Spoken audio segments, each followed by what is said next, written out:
প্রিয় দর্শক, আজ দেখাবো পার্কের ভিতরে কিছু মজার কাহিনী। তো ভিডিওটি না টেনে পুরোটা দেখতে থাকুন, তাহলেই বুঝতে পারবেন এবং দেখতে পারবেন। তো দেখুন, আমি কিন্তু আজ যেখানে ঘুরতে এসেছি আপনাদেরকে দেখানোর চেষ্টা করছি। এটা কিন্তু পাবনা জেলার মধ্যে পড়েছে। তো এখানে কিন্তু তেমন বড় পার্ক না, বিশেষ করে এটা একটি পাম হাউস। আর এই এলাকার চারি সাইডে কোথাও কোনো পার্ক না থাকার কারণে এখানে কিন্তু ঈদের সময় দূর দূরান্ত থেকে প্রচুর পরিমাণে পর্যটক ঘুরতে আসে।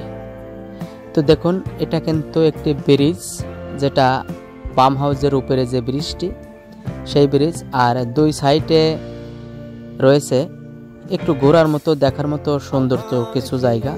তো আমি ঘুরে ঘুরে আপনাদেরকে পুরোটাই দেখানোর চেষ্টা করব। তো আপনারা একটু খেয়াল করে ভালো করে দেখে নেবেন।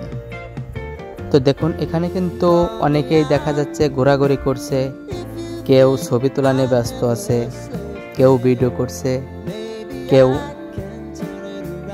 বসে বসে গল্প করছে।